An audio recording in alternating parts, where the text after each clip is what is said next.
దేవుని నామానికి స్తోత్రములు కలుగును గాక. ఈ ఉదయకాల సమయంలో మరొకసారి దేవుని వాక్యాన్ని వినడానికి మరలా ఆయన మనకు చక్కటి అవకాశం ఇచ్చినాడు కనుక ప్రతి ఒక్కరు కూడా దేవుని సన్నిధిలో ఆ యొక్క సహవాసంలో మనం ప్రవేశించినాము కనుక ఆయన శరీరముగా, ఆయన సంఘముగా, ఆయన వధువుగా ఆయనకు విధేయులమై, వినయం కలిగిన వారమై, విధేయత కలిగిన వారమై, భయము కలిగిన వారమై, భక్తితో మనం ఉండాలని మరొకసారి మీకు అందరికీ నేను తెలియజేస్తున్నాను. చేరిన మనమందరం కూడా భయంతో, భక్తితో ఉండాలని, జాగ్రత్తగా దేవుని వాక్యాన్ని వినాలని మీ అందరికీ నేను తెలియజేస్తూ ఉన్నాను.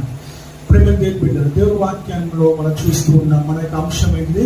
నీ హారములలో ఒక హారము చేత నన్ను వశపరచుకుంటువి అనేటువంటి మాటను మనం చూస్తూ ఉన్నాం. ఆ వాక్య భాగం చదువుతాం సార్. నా సహోదరి నీవు నా హృదయంలో వశపరచుకొంటివి, ఒక చూపుతో నా హృదయంలో వశపరచుకొంటివి, నీ హారములలో ఒక దాని చేత నన్ను వశపరచుకొంటివి.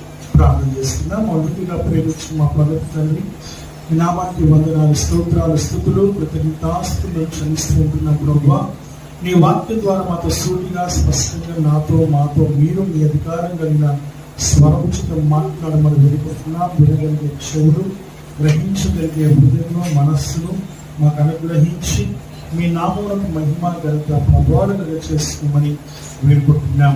ప్రభువా, మా అందరికీ వినగలిగే చెవులు, గ్రహించగలిగే హృదయం, మనస్సును మాకు అనుగ్రహించి మహిమ పొందమని వేడుకుంటున్నాం. మాలో నిర్లక్ష్యం, అలక్ష్యమైన ఉన్నప్పుడుగా లేకుండా రాకుండా సహాయం చేయండి. నీ పరిశుద్ధాత్మ సంచారము, నీ పరిశుద్ధాత్మ కార్యములు మీరు జరిగించి మీ నామములకు మహిమ కలిగ చేసుకోమని వేడుకుంటున్నాను. ముఖ్యంగా ప్రభువా, నన్నుగా మీరు మరుగుపరిచి నాలో నుంచి మీరు సూటిగా, స్పష్టంగా నాతో మాతో మీరు మీ అధికారం కలిగిన స్వరం చేత మాట్లాడమని వేడుకుంటున్నాం. ప్రభువా, నా నోరు, నా నాలుక, నా గొంతు, నా స్వరం యావత్తు కూడా నీ దయ ఉండినట్లుగా సహాయం చేసి మహిమ పొందమని యేసు క్రీస్తు నామంలో అడిగి వేడుకొనుచున్నాము తండ్రి. ఆమేన్. హల్లెలూయా, హల్లెలూయా. ఇక్కడ వాక్య భాగంలో మనం చూస్తూ ఉన్నాం. ఆదికాండం వరకు మనం వద్దాం. అక్కడ 32వ అధ్యాయం వరకు మనం చూసినప్పుడు ఒక చక్కటి మాట మనకు ఇక్కడ తెలియచేయబడతా ఉంది. ఏంటి ఆ మాటను ఒకసారి గమనిస్తే చూడండి, 21వ వచనంలో మనం చూసినప్పుడు ఒక చక్కటి మాట మనకు ఇక్కడ తెలియజేయబడతా ఉంది. ఆ వాక్యం తనకు ముందుగా పంపించి తాను గుంపులో ఆ రాత్రి నిలిచెను. ఆ రాత్రి అతడు లేచి తన 2 భార్యలను, తన 2 దాసీలను, తన 11 మంది పిల్లలను తీసుకొని యబ్బోకు రేవు దాటిపోయెను. యాకోబు వారిని తీసుకొని ఆ ఏరు దాటించి తనకు కలిగినదంతయు పంపివేసెను. యాకోబు ఒకడు మిగిలిపోయెను, ఒక నరుడు తెల్లవారు వరకు. ఇక్కడ వాక్యము సెలవిస్తున్నటువంటి మాటలు మనం ఇక్కడ చూస్తూ ఉంటాం. ఆయన తన యొక్క 2 భార్యలను, 2 దాసీలను, 11 మంది పిల్లలను ఆయన ఏరు దాటించి వారిని పంపివేసి అక్కడ వారిని డేరా వేసి వారిని అక్కడ ఉంచి ఈయన మాత్రము యువతల పక్కన ఒక్కడిగా మిగిలిపోయినట్టుగాను, ఒక్కడిగా నిలిచి ఉన్నట్టుగాను దేవుని వాక్యము ద్వారా మనం ఇక్కడ చూస్తూ ఉంటూ ఉన్నాం. గమనించదగిన విషయం ఏంటంటే ఆ రాత్రి ఆయన నిలిచిపోయినట్టుగా చూస్తూ ఉన్నాం. ఆ రాత్రి ఆయన నిలిచిపోయినట్టుగా చూస్తూ ఉన్నాం. ఇక్కడ ఆయన జీవితంలో జరగబోయే గొప్ప మార్పు లేక ఆయన జీవితంలో ఒక గొప్ప సంఘటన జరగబోతూ ఉంది. ఈ 21 సంవత్సరాలు లేక ఇక్కడ నుంచి ఆయన పారిపోయిన తర్వాత, తన మామ దగ్గరికి చేరుకున్న తర్వాత 21 సంవత్సరాల తర్వాత ఆయన వెనుతిరిగి వచ్చినట్టుగా మనం గమనిస్తూ ఉన్నాం. గమనించదగిన విషయం ఏంటిదనంటే ఆయన రిటర్న్ వచ్చేటప్పుడు ఆయనగా రాలేదు, దేవుడే అతనితో మాట్లాడినట్టుగా చూస్తూ ఉన్నాం. ఏం మాట్లాడినాడు అని అంటే, నీవు వెళ్ళేటప్పుడు నేను నీతో మాట్లాడాను, నేను నిన్ను ఆశీర్వదిస్తాను అన్నాను, నేను నిన్ను దీవిస్తాను అని చెప్పాను, నేను నీకు మేలు కలగజేస్తాను అని చెప్పాను, నలుదిక్కుల నిన్ను నేను వ్యాపింప చేస్తాను అని చెప్పాను. నువ్వు ఆశీర్వాదకరముగా ఉండువు, నువ్వు దీవెనకరముగా ఉండువు, నీ వలన దేశంలో ఉన్న సంతానం అంతా కూడా ఆశీర్వదించబడుతుంది అని నేను నీకు వాగ్దానం చేశాను. ఆ తర్వాత నీవు కూడా నాకు ప్రమాణం చేశావు. ఏం ప్రమాణం చేశావు అనంటే, ఇదిగో ఇది పరలోకపు గవినే గాని మరొకటి కాదు అన్నావు. ఇది దేవుని ద్వారమే గాని, ఇది దేవుని సన్నిధే గాని మరొకటి కాదు అని చెప్పావు. చెప్పి ఇదిగో నేను అన్నపానములతో సహా వస్త్రములు కూడా ఏది కూడా నాకు తక్కువ కాకుండా చేస్తే ఇదిగో నేను నీకు 10వ భాగము ఇస్తాను అని వాగ్దానం చేశావు. చేసి ఇది దేవుని మందిరమే గాని మరొకటి కాదు అన్నావు. ఇదిగో ఆ రాయిని అక్కడ నిలిపావు. నిలిపి ఇదిగో దానిపైన నూనె పోసి ఇది దేవుని మందిరం అవును గాక అన్నావు. ఇవన్నీ ఎప్పుడు నెరవేరుతాయి? నువ్వు ఇక్కడ ఉంటే నెరవేరుతాయా? నువ్వు ఇక్కడ ఉంటే అవన్నీ నీ ప్రమాణం నెరవేర్చబడుతుందా అని దేవుడు అతనితో మాట్లాడినట్టుగా మనము చూస్తూ ఉన్నాం. పోయిన వారంలో కూడా మనం గమనించదగిన విషయం ప్రేమ దేవుని బిడ్డలు, దేవుడు అతనితో మాట్లాడుతూ ఉన్నాడు. ఆయన మర్చిపోయాడు, కానీ దేవుడు అతన్ని జ్ఞాపకం చేస్తూ ఉన్నాడు. ఆయన జ్ఞాపకం లేకుండా ఉంటూ తన జీవితం జీవిస్తూ ఉన్నాడు. కానీ దేవుడు మాత్రము ఆయన చేసిన ప్రమాణము, లేక ఆయన చేసిన వాగ్దానము, లేక ఆయన చేసినటువంటి ఆయన ఇచ్చినటువంటి మాట ఏదైతే ఉన్నదో అది తిరిగి మళ్ళా యాకోబుతో దేవుడు మాట్లాడుతూ ఉన్నాడు. దేవుడు జ్ఞాపకం చేస్తూ ఉన్నాడు. దేవుడు మర్చిపోయిన దానిని మరలా ఆయనకు జ్ఞప్తికి తెచ్చినట్టుగా మనము చూస్తూ ఉన్నాం. అప్పుడు ఆయన తెలివి కలిగి, అప్పుడు ఆయన బుద్ధి కలిగి, అప్పుడు ఆయన తెలివికి వచ్చి, అనగా ఆయన చేసిన ప్రమాణము గుర్తుకు వచ్చి ఆయన బయలుదేరినట్టుగా చూస్తూ ఉన్నాం.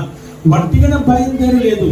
దేవుడు అతన్ని ఎంతగా దీవించాడంటే, ఆ రాత్రి లాబానుతో మాట్లాడినాడు, మేనమామతో మాట్లాడినాడు. అయ్యా నేను ఇలా ప్రమాణం చేశాను, అయ్యా నేను ఇక్కడికి వచ్చే ముందు నేను ఇలాగా దేవుడికి మాట ఇచ్చి ఉన్నాను, కాబట్టి నేను వెళ్ళాలి. నా దేవుడు నాతో మాట్లాడినాడు. ఆశీర్వదింపబడిన వాడా లోనికి రమ్మని పిలిచావే, ఆ ఆశీర్వదించిన వాడు నన్ను పిలుస్తూ ఉన్నాడు కనుక నేను వెళ్ళాలి. వెళ్ళకపోతే నాకు నష్టం కలుగుతుంది, లేక దేవుని మాటను తృణీకరించిన వాడిని అవుతాను. నేను మర్చిపోయాను, నాకు దేవుడు జ్ఞాపకం చేశాడు కాబట్టి నేను వెళ్ళాలి అని ఆయనతో మాట్లాడినాడు.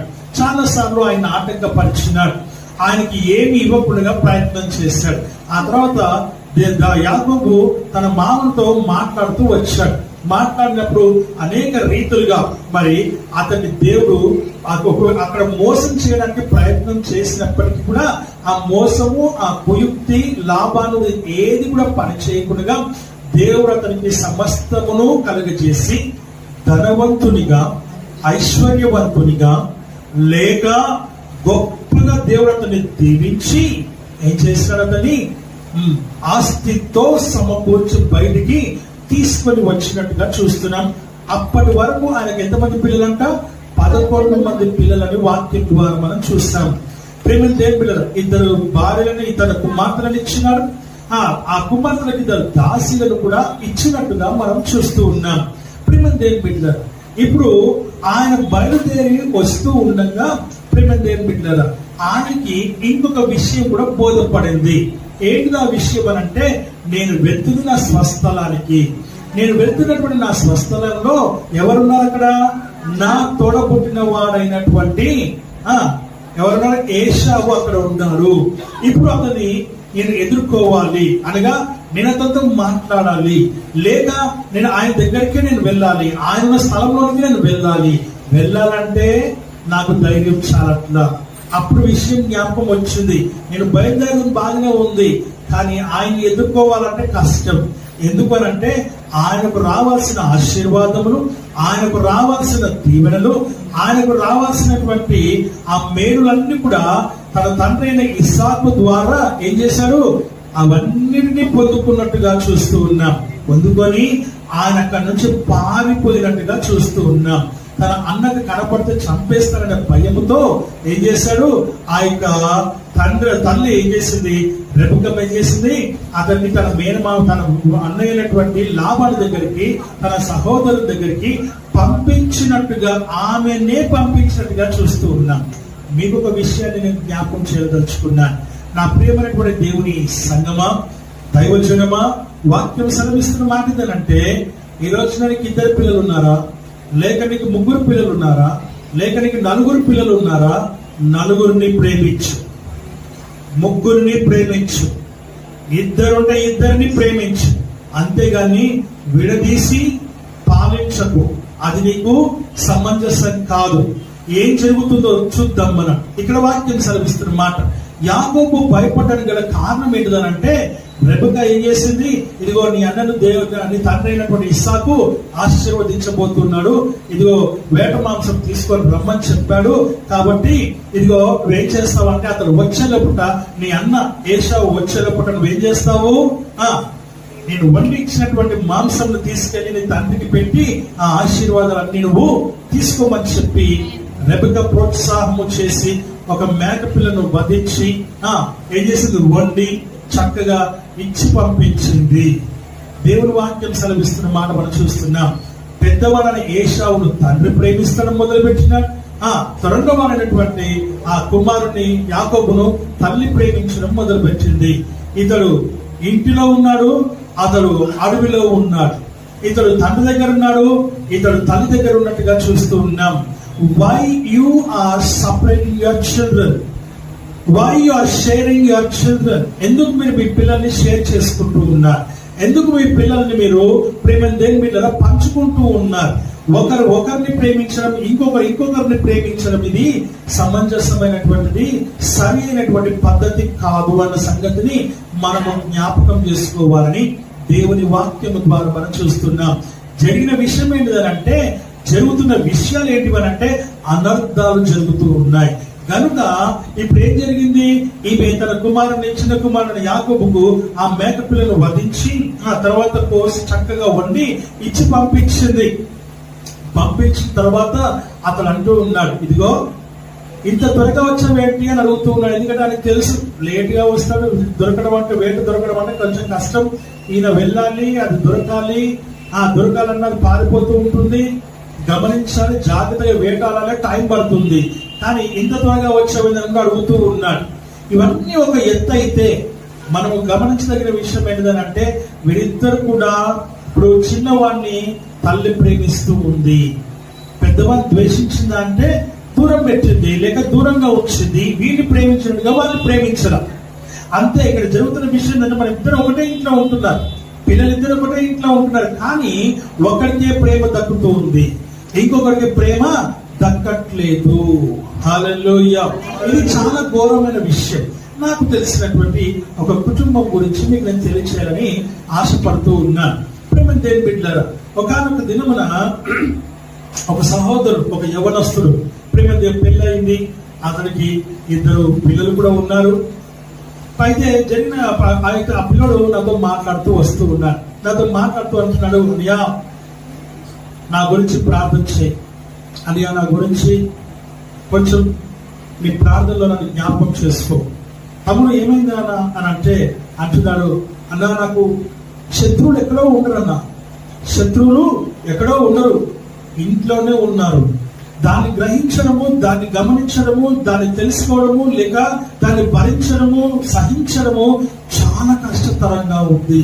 ఎందుకు, ఏమైంది అని అంటే అంటూ ఉన్నాడు, అయ్యా నేనేం చెప్పాలి నాకు అర్థం కావట్లేదు. తల్లిదండ్రులను దూషించువాడు, లేక తల్లిదండ్రులను విసరించువాడు, లేక తల్లిదండ్రులను కరెక్ట్ గా చూడని వాడు అని వాక్యం చెప్తూ ఉంది, భయంకరంగా ఉంది. కానీ ఇక నా జీవితంలో జరుగుతున్న విషయం ఏంటంటే, నా తల్లి నాకు శత్రువుగా మారింది. ఎందుకు అని అంటే అతను అంటున్నాడు, ఆ యవనస్తుడు అంటున్నాడు, ఇదిగో నాకు ఒక హక్కు ఉంది, నాకు ఒక హక్కు ఉంది, నాకు ఒక తమ్ముడు ఉన్నాడు, నాకు ఒక తమ్ముడు ఉన్నాడు. ఈ ఇద్దరిని కాదని నా తల్లి ఒక చక్కని ఉద్యోగం చేస్తా ఉంది, గవర్నమెంట్ జాబ్ లో చేస్తూ ఉంది. ఆ గవర్నమెంట్ జాబ్ చేస్తూ ఉన్నటువంటి నా తల్లి, ఆమెకి 4 ఇండ్లు కూడా ఉన్నాయి, కానీ ఏ రోజు కూడా మాకు ఆ కిరాయిలు ఇవ్వలేదు. ఏ రోజు కూడా మాకు ఒక నయా పైసా పెట్టలేదు. మాకు పెళ్లి చేసింది, కానీ అది కూడా అరకొరగా చేసింది. కానీ మా అక్కకి మా తల్లికి మా అక్క అంటేనే ఇష్టం, మా అక్క అంటేనే ప్రేమ, మా అక్క అంటేనే అన్ని ఆమెకి.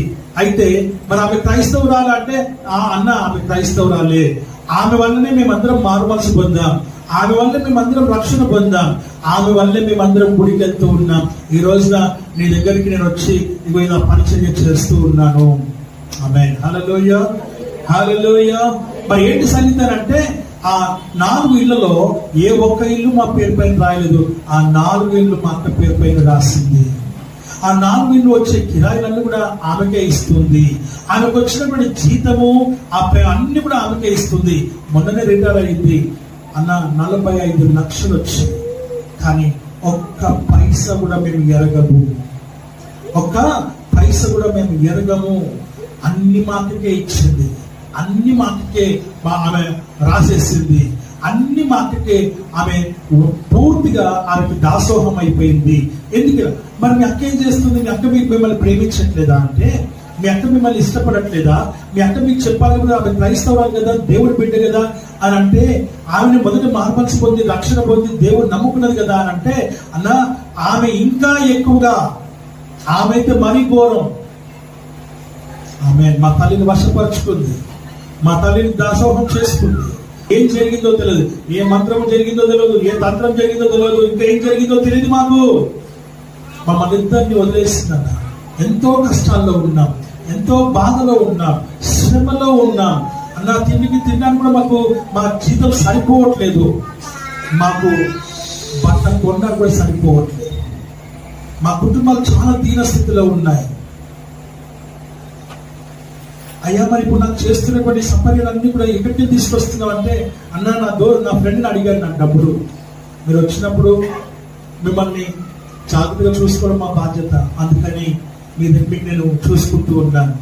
మరి అప్పు చేసి నన్ను చూసుకోవాల్సిన అవసరం ఏమొచ్చింది అని అంటే, మిమ్మల్ని చూసుకుంటే మాకు ఆశీర్వాదం వస్తుంది, మిమ్మల్ని చూసుకుంటే మాకు జీవన వస్తుంది, దేవుడు మిమ్మల్ని కనికరిస్తాడని ఆ ఉద్దేశం కలిగి అన్న నేను చేస్తూ ఉన్నాను. అంతేగాని ఏదో ఆశించి నేను చేయట్లేదు, కానీ మీరు దైవజనులు కాబట్టి మీకు నేను చెయ్యాలి కాబట్టి నేను చేస్తున్నాను. వెళ్ళిన ప్రతిసారి కూడా నాతో మాట్లాడేవాడు.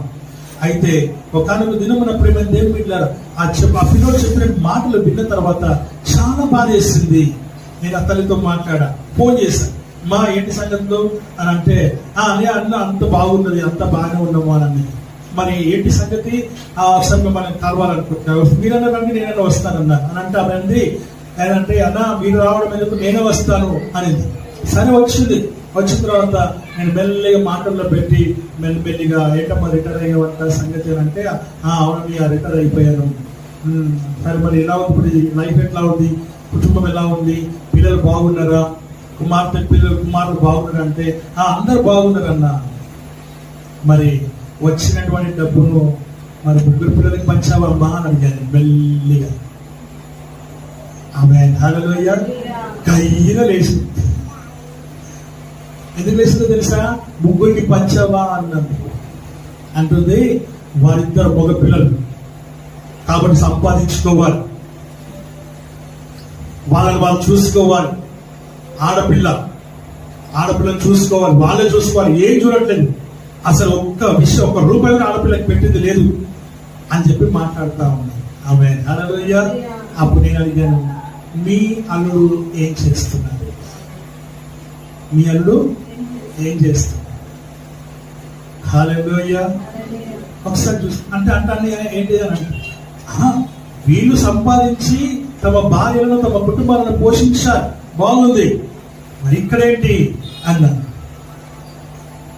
అక్కడ ఆ కుమారుడికి లేక ఆ కుమార్తెకు వాళ్ళ కుమార్తెలకు అన్ని ఇస్తున్నారా, ఇచ్చారంటే లేదన్నా, అట్లయితుంది, ఆయనకు రావాల్సిందంతా రావాల్సిందే, అందుకని అన్ని వచ్చేవారు నేను వదిలిపెట్టలా.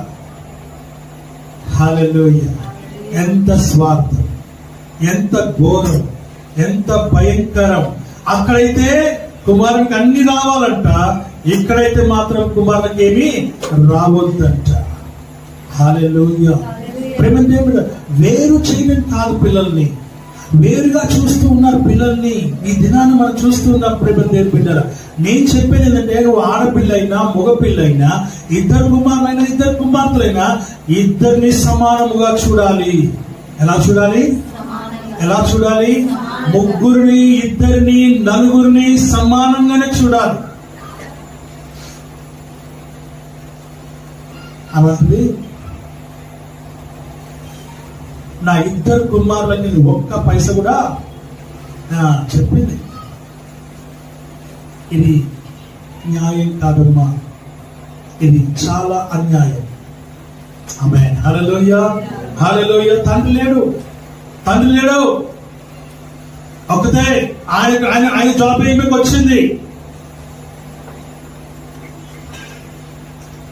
పెళ్లి చేసుకున్న 5-6 సంవత్సరాలకి చనిపోయాడు. ఆయన ఉద్యోగం ఈమెకు వచ్చింది. అప్పటి నుంచి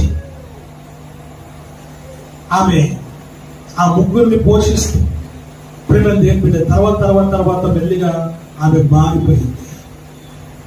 దేవుని వాక్యం సెలవిస్తుంది, నీ జీవితంలో నువ్వు చేసేది భయంకరమైనటువంటి పాపం, తప్పు కాదు. ఒకే గర్భంలో పుట్టినటువంటి నీ పిల్లలని నీవు వేరు చేసి పెంచడం, వేరు చేసి చూడటం, వేరు చేసి మాట్లాడటం, వేరు చేసి వారిని ప్రేమ దేవుని బిడ్డరా వారి మనసులను గాయపరచటం. ఇప్పుడు ఆ ఇద్దరు మగ పిల్లలకి తల్లి పైన ద్వేషం ఉందా అంటే లేదు, కోపం ఉందా అంటే లేదు, బాధ ఉంది. ఎందుకంటే మేము కూడా దేవుణ్ణి నమ్ముకున్నాం అన్నయ్య. ఆమెను దూషించట్లా. ఆమెను దూషిస్తే మాకే చేటు జరుగుతుంది, మాకే మా జీవితాల్లో సమాధానం ఉండదు, మాకే మా జీవితాల్లో నెమ్మది ఉండదు, మా జీవితాల్లో సుఖము సౌఖ్యము ఉండదు. కాబట్టి మేము దూషించట్లేదు, కానీ మమ్మల్ని ప్రేమించమని మాత్రం అడుగుతూ ఉన్నాం. ఆమె సంపాదనలో రావాల్సింది మాత్రమే ఇవ్వమని అడుగుతూ ఉన్నాం. ఆమేన్. హల్లెలూయా. మేము ఏ రోజు మా అమ్మ దగ్గరికి వెళ్ళి గట్టిగా మాట్లాడలేదు. మేము ఏ రోజు కూడా మా తల్లి గారి విషయంలో మేము గట్టిగా మాట్లాడలేదు. ఎందుకంటే మేము వాక్యం వింటూ ఉన్నాం, నీ వాక్యం మేము వింటూ ఉన్నాం. కాబట్టి మేము ఏ రోజు కూడా మా అమ్మని ఎప్పుడు కూడా ద్వేషించి లేకపోతే దూషించి కోపంగా మేము ఎదురొడ్డి మేము పోరాడలేదు. ఆమెకై ఆమె తెలుసుకోవాలి. హల్లెలూయా, హల్లెలూయా. ఎలా ఉండాలి? వేరు చేసి కాదు ప్రేమ దేవుని బిడ్డ, అందరినీ ఒకే రీతిగా నువ్వు ప్రేమించే బిడ్డగా, తల్లిగా తండ్రిగా నువ్వు ఉండాలి. తల్లిదండ్రులు ప్రేమ దేవుని బిడ్డరా, నువ్వు ఇద్దరిని కన్నావా ముగ్గురిని కన్నావా, ఒక్కరైతే ప్రాబ్లం లేదు, ఇంకెవరు లేదు కాబట్టి ఒక్కరిని ప్రేమించుకో. కానీ 2, 3, 4, 5 ఉంటే మాత్రము 5గురికి నువ్వు సమానంగా నువ్వు చెయ్యాలి. దేవుని వాక్యం సెలవిస్తున్నమాట. ఇంకొక విషయం నేను బైబిల్ గ్రంథంలో నుంచి నీకు నేను ఎత్తి చూపిస్తాను. ఇదే యాకోబు గారు తనకు 12 మంది కుమారులు, 12 మంది కుమారులు 11వ వాడైన యోసేపును ఎక్కువగా ప్రేమించాడు. హల్లెలూయా. ఎవరిని ప్రేమించాడు? దేవుని వాక్యము సెలవిస్తున్నటువంటి మాటలు మనం చూస్తున్నాం. యోసేపుని ఎక్కువగా ప్రేమించాడు. ఇది కాదు మనకు కావాల్సిన ప్రేమ దేవుని బిడ్డ. వాక్యం సెలవిస్తున్న మాటలు మనం ఇక్కడ చూస్తూ ఉంటాం.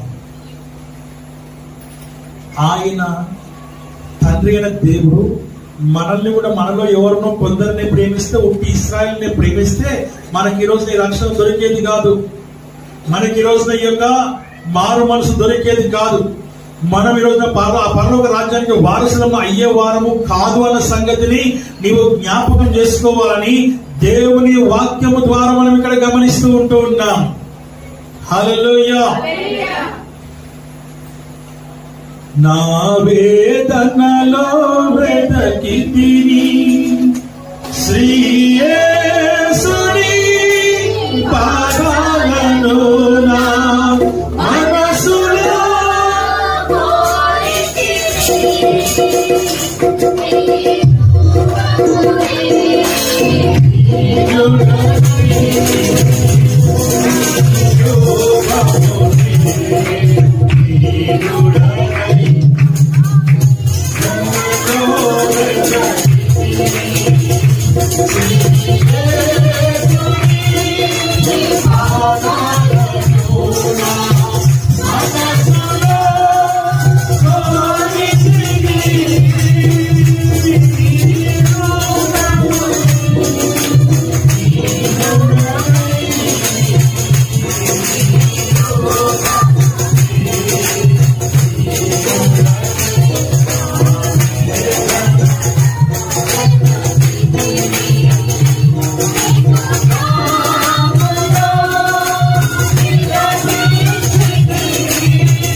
హల్లెలూయా. దేవుని వాక్యం సెలవిస్తున్న మాట మనం చూస్తుంటున్నాం. వేదనలో, బాధలో, కష్టంలో, దుఃఖంలో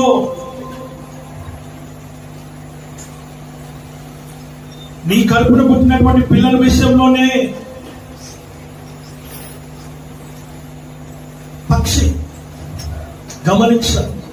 ఏ పక్షి అయినా గుడ్లు పెట్టి 3, 4, 5, 6 పిల్లలు పెడుతుంది. ఆ తర్వాత అది ఆహారం తీసుకొచ్చినప్పుడు నేను చాలా గమనించా. ఈ గూగుల్లో చూసి ఆ యొక్క గూడులో ఉన్న పిల్లలకి తీసుకొచ్చి ఆహారం పెట్టినప్పుడు అసలు ఒక్కోసారి యాక్చువల్లీ దానికి ఏం తెలుస్తుందని అనుకున్నాను, కానీ నీకంటే నాకంటే ఎక్కువ దానికే తెలిసి అనిపించింది.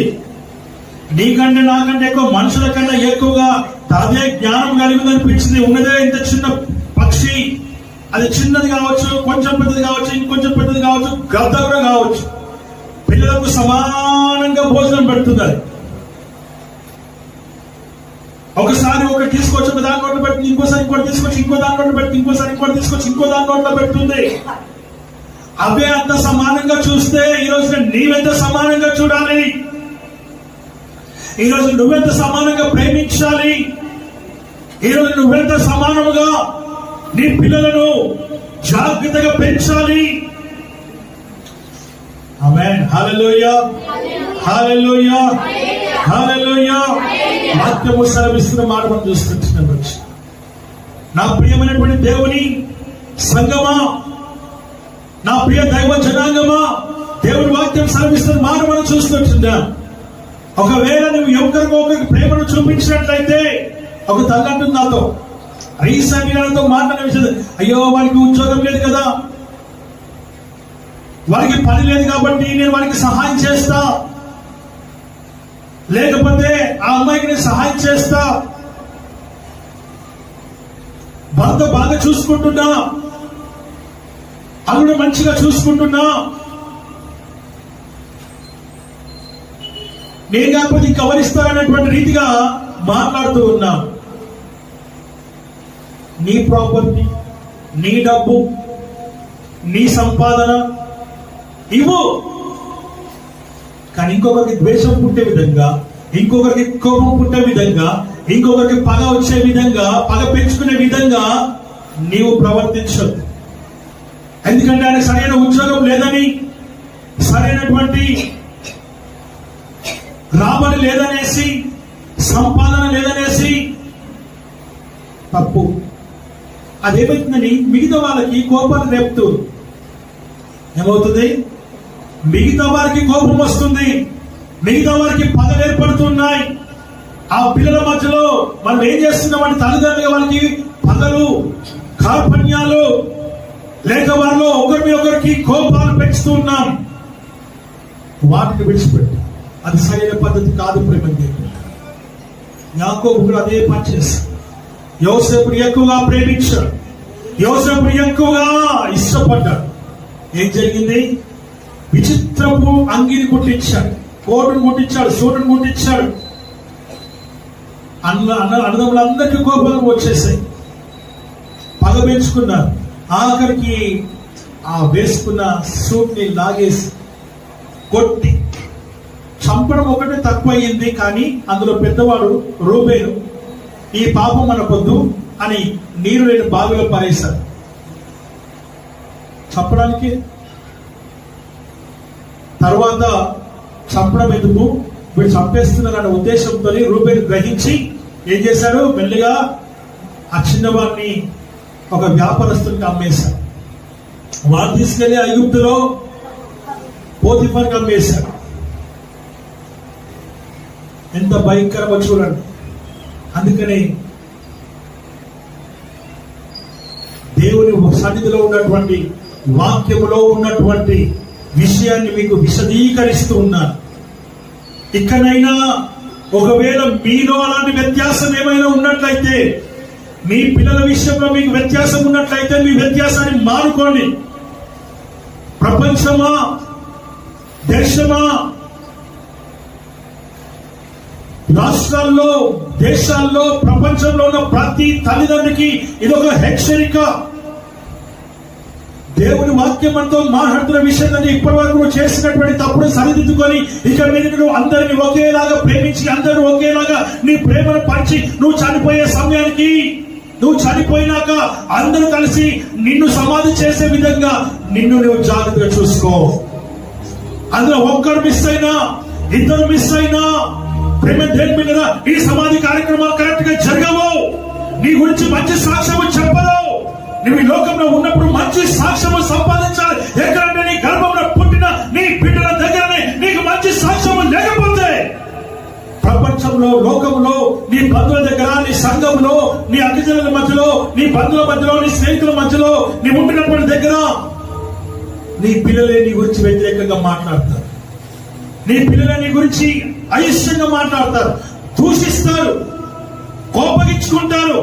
అది చచ్చిందే మేలు అనుకుంటారు, వాడు పోయిందే మేలు అనుకుంటాడు. నా ప్రేమైనటువంటి దేవుని పిల్లల వాక్యం సెలవిస్తున్న మాట మనం చూస్తుంది. Maintain the equality. ఏం చేయాలి మనం? ఈ రోజున సమానమును పాటించాలి. పాటించడం మనం నేర్చుకోవాలి. దేవుని వాక్యం సెలవిస్తుంది. వారి మధ్యలో ఏదైనా అపోహలు ఉంటావుగా నువ్వు తీసివేయాలి. అది నీ బాధ్యత, అది నీ బాధ్యత. వాక్యం సెలవిస్తున్న మాట మనం చూస్తుంటున్నాం. ఒకరిని ఎక్కువగా, ఒకరిని తక్కువగా కాదు. ప్రేమ రాత్రి ఒంటరి వాడు అయిపోయాడు యాకోబు. ఏమైపోయాడండి? ఎవరికి భయపడుతున్నాడు? ఎవరికి? వాయ్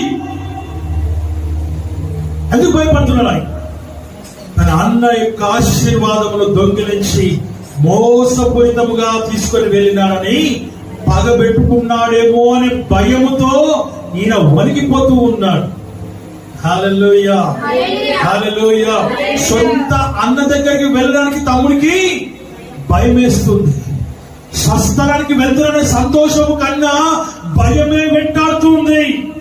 స్వస్థలానికి, సొంత ఊరికి, సొంత ప్రజల మధ్యలోకి, నా యొక్క స్వస్థలానికి లేక అన్న దగ్గరికి వెళ్తున్నటువంటి సంతోషము కన్నా ప్రేమ దేవుని ఆయన దిగులు, ఆయనలో భయం, ఆయనలో వేదన, ఆయనలో పోరాటం ప్రేమ దేవుని ఎక్కువైపోయింది. ఎవరికి?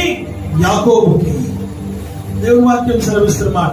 నీ సొంత అన్నం చూసి నీకు భయపడుతున్నావు, నీ సొంత తమ్ముని చూసి నువ్వు భయపడుతున్నావు, నీ సొంత అక్కను చూసి నువ్వు భయపడుతున్నావు, నీ సొంత చెల్లి చూస్తేనే నీకు కోపం వస్తుంది.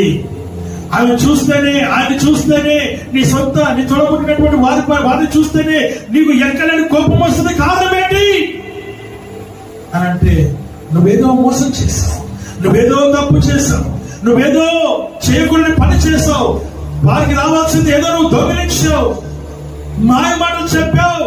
చెప్పినటువంటి నీ జీవితంలో ఈ రోజున భయం నేను ఏర్పాటు చేస్తా ఉంది. ఆ భయం నీ మీదకి ఉరిగా వచ్చింది. ఎంత ఘోరమైన విషయం. వాక్యం సర్విస్తున్న మాట మనం చూస్తున్నాం. వచ్చిన ప్రేమ దేవుని మన జీవితంలో మనము చేసే తప్పు, మనము చేసే పాపం, మనము చేసే ఆ భయంకరమైనటువంటి మోసం మనల్ని వెంటాడుతుంది, నిన్ను పరిగెత్తిస్తుంది, నీకు సమాధానం లేకుండా చేస్తుంది, నీకు నెమ్మది లేకుండా చేస్తుంది, నీకు మనశ్శాంతి లేకుండా చేస్తుంది అన్న సంగతిని నీవు జ్ఞాపకం చేసుకోవాలని దేవుని వాక్యము ద్వారా మనం గమనిస్తున్నాం. హల్లెలూయా, హల్లెలూయా, హల్లెలూయా. వాక్యం సెలవిస్తున్న మాట మనం చూస్తున్నాం. ఒకవేళ నువ్వు అలాంటి స్థితిలో ఉన్నట్లయితే, అన్నమైన కావచ్చు, చెల్లిమైన కావచ్చు, అక్కవైన కావచ్చు, తమ్ముడువైన కావచ్చు, నాకు అనవసరం. ఒకవేళ నువ్వు ఏమైనా నువ్వు అలాంటి పని చేస్తే, ఇకనైనా నీ మనస్సు లేకపోతే నీ బుద్ధి, నీ యొక్క క్రియలను మానుకొని నీ అన్నదమ్ములను, నీ అక్క చెల్లెలను ఏం చేయ రోజు నువ్వు సమాధానపడు.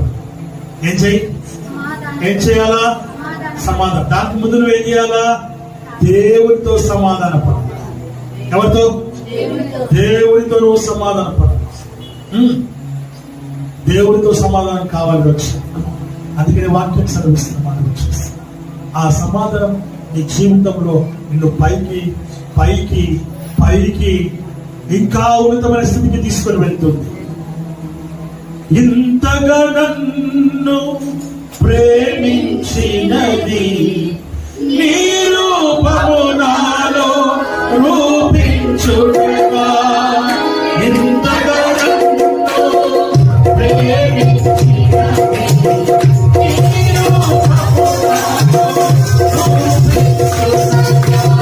రూపించుగా.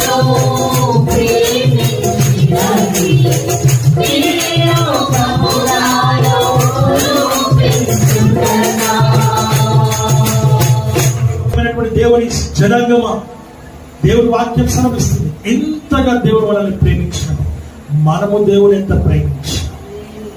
నీ ప్రేమ నీ పిల్లలకు చూపిస్తూ ఆ ప్రేమను నాకంటే ఎక్కువగా దేవుని ప్రేమించే బిడ్డగా ఉండాలని నేర్పించాడు. ఏం చేయాలి? దేవుణ్ణి ప్రేమించే సుగుణం. ఏ గుణం? సుగుణం నీ పిల్లలకు అలవచ్చు. నువ్వు తెలుసు 2000 నుంచి పిల్లలు మారిపోయారు. జెన్జీ అన్నది ఒకటి వచ్చింది. ఏమొచ్చింది? జెన్జీ అంటే జనరేషన్. వాళ్ళు చెప్తున్నారు కదా, మీ జనరేషన్ వేరు, మా జనరేషన్ వేరు. I will tell you the truth about the Gen Z. What you people are the youngsters. Amen కదా? మీ జనరేషన్ వేరు, మా జనరేషన్ వేరు. జెన్సీ గురించి మాట్లాడుతున్నారు. జనరేషన్ గురించి మనం మాట్లాడదాం ఒకసారి. మీ జనరేషన్ మా జనరేషన్ అంటూ ఏముండదు. ఆమేన్. హల్లెలూయా, హల్లెలూయా. మీ తల్లిదండ్రులు మీకంటే ఎక్కువగా అనుభవం కలిగినటువంటి వారు అన్న సంగతి జ్ఞాపకం చేస్తున్నారు. మీరు చదువుకోవచ్చు, బాగా చదివిస్తే చదువుకున్నారు. చదువుకొని ఇప్పుడు మాకే మీరు నీతి బోధన చేస్తూ ఉన్నారు. మీ జనరేషన్ వేరు, మా జనరేషన్ వేరు అనేసి. మా జనరేషన్ లో మేము ఇలా లేము, మీరు ఇలా ఉన్నారు. ఎలా ఉన్నారు మీరు? మాట వినకుండగా, మాటను లోబడకుండగా, విధేయత చూపించకుండగా, వినయం చూపించకుండగా, చెప్పిన మాట చెయ్యకుండగా, లోబడకుండగా, మీకు ఇష్టానుసారంగా మీరు జీవిస్తూ, ఇదేం కూర, ఇదేం పప్పు, ఇదేం చారు, ఇదేమన్నం, నేను బయట తింటా. ఎక్కడ తింటా? నేను బయట తింటా.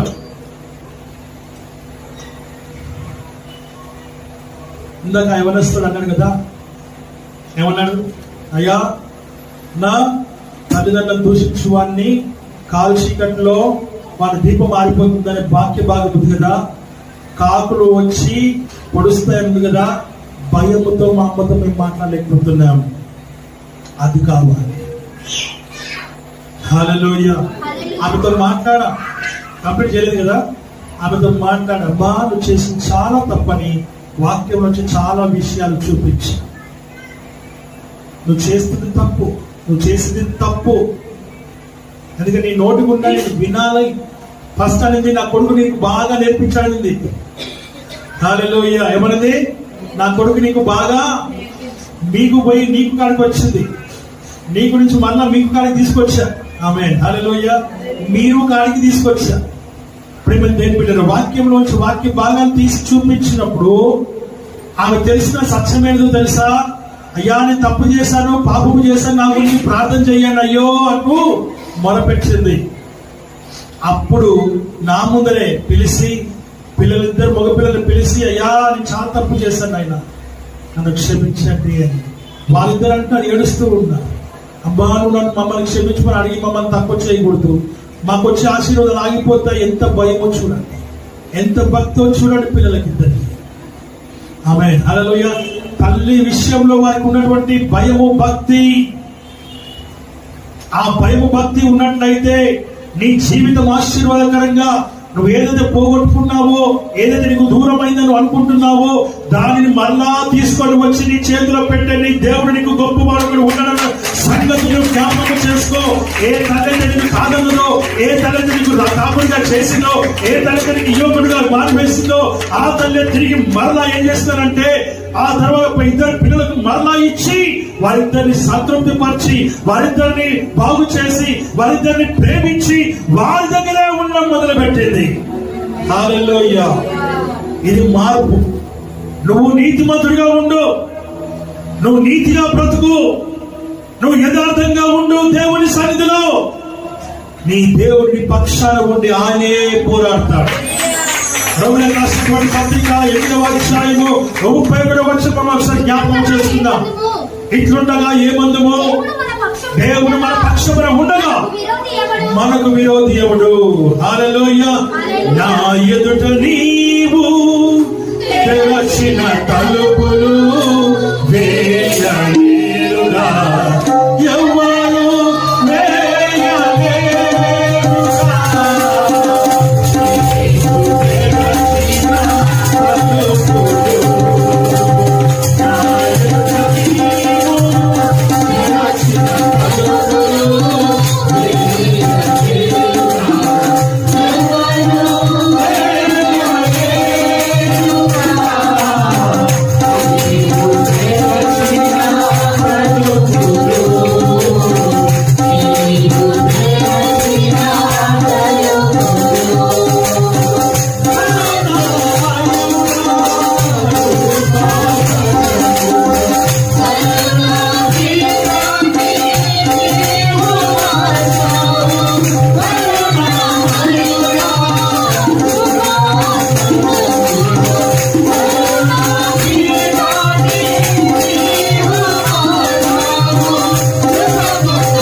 ఎంత చక్కటి మాట ప్రేమ కదా.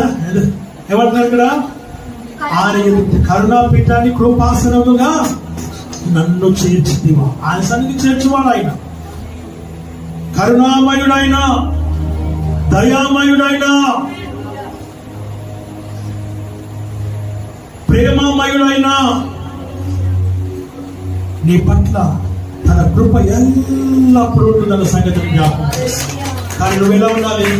నువ్వు నీతిమంతుడిగా ఉండాలి. నీ నీతిని వదిలిపెట్టదు.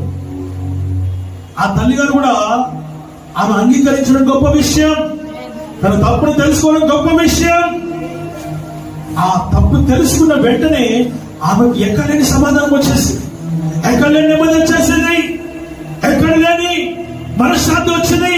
అయ్యా, నువ్వు ఒకవేళ రాకపోయినంటే, నువ్వు నన్ను పిలవకపోయినంటే, నువ్వు నాతో మాట్లాడకపోయినంటే నేను ఇలాగే చచ్చేదాన్ని, నేను సమాధి చేసేదాన్ని, చేయబడదాన్ని. ఇదిగో నా కుమారులు ఎప్పుడు మేము పగ పెట్టుకునే వాళ్ళు, ఎప్పుడు కోపం పెట్టుకునే వాళ్ళు, వాళ్ళ మనసుకు నేను గాయపరిచాను. సరిచేశాను. సరిదిద్దుకునే కృప దేవుడు కలిగజేస్తున్నాడు. అయ్యా, నా గురించి ప్రార్థన చేయండి. హల్లెలూయా, హల్లెలూయా. నా ప్రేమ దేవుడి వాక్యం సెలవిస్తుంది. ఒక్కడిగా మారిపోతావు, ఒక్కడిగా మిగిలిపోతావు, ఒక్కడిగా నువ్వు ఉండిపోతావు. జాగ్రత్త. అందరూ ఉన్నా, అన్ని ఉన్నా ఏమి లేని దానిగా మారిపోతావు, ఏమి లేని వాడిగా మారిపోతావు. అలా మారిపోయే పరిస్థితి నీ దగ్గరికి వస్తుందన్న సంగతిని జ్ఞాపకం చేసుకో. అలాంటి స్థితిలో నుంచి బయటికి రావాలి. నువ్వు ఆ యొక్క కట్ల నుంచి బయటికి రావాలి. You have to come out from the bondage. దేవుని వాక్యం ఆ రీతిగా సెలవిస్తా ఉంది. నీ ప్రేమ అమూల్యమైనదై ఉండాలి. ఎలా ఉండాలి? ఎలా ఎలా అమూల్యమైనది, అమూల్యమైన ప్రేమగా ఉండాలి, విలువైనదిగా ఉండాలి. ఇట్ షుడ్ బి వాల్యుబుల్, కొలువైనంతగా ఉండాలి. అంత గొప్ప ప్రేమను కలిగి ఉండాలి. నా యేసయ్య నా రక్షకుడు, నా దేవుడు, నా తండ్రి, నన్ను రక్షించిన నా ప్రేమమయుడు, దయామయుడు. హల్లెలూయా. అది నేర్పిస్తున్నాడు. రక్షణ నీకు, నాకు, మనకు, అందరికీ నేర్పిస్తూ ఉన్నాడు. దైవజనమా, యూట్యూబ్ లో చూస్తున్న ప్రతి విశ్వాసి, ప్రతి వ్యక్తికి దేవుడు మీతో మాట్లాడుతూ ఉన్నాడు. ఇప్పటి వరకు నువ్వు వ్యతిరేకంగా ఉన్నావేమో, ఇప్పటి వరకు నువ్వు ఒకలాంటి ట్రాన్స్ లో ఉన్నావేమో, నీ గర్భంలో పుట్టిన బిడ్డల విషయంలో నీవే వ్యత్యాసంగా ఉన్నావేమో. ఎన్నో ఇక్షణం దేవుడితో మాట్లాడుతూ ఉన్నాడు. నీ యొక్క జీవితాన్ని మార్చుకొని, నీ యొక్క ప్రేమను మార్చుకొని అందరికి ఒకే ప్రేమను పంచమని దేవుడు మాట్లాడుతూ ఉన్నాడు. నువ్వు సమానంగా చూడమని దేవుడు మాట్లాడుతూ ఉన్నాడు. నువ్వు సుఖము, సౌఖ్యము, సంతోషము, ఆనందము మరలా పొందుకొని సమాధానంలోకి వెళ్ళాలి. హల్లెలూయా, హల్లెలూయా. పుట్టినప్పుడు ఇద్దరిని ప్రేమించావు కదా, పుట్టినప్పుడు ఇద్దరికి పాలు ఇచ్చావు కదా, పుట్టినప్పుడు ఇద్దరిని ఒకేలాగా ముద్దాడినావు కదా, పుట్టినప్పుడు ఇద్దరికి ఒకేలాగా వస్త్రాలు తీసుకొచ్చావు కదా, పుట్టినప్పుడు ఇద్దరిని ఒకేలాగా చూసావు కదా, పుట్టినప్పుడు ఇద్దరికి ఒకేలాగా గొర్రెలు తినిపించావు కదా.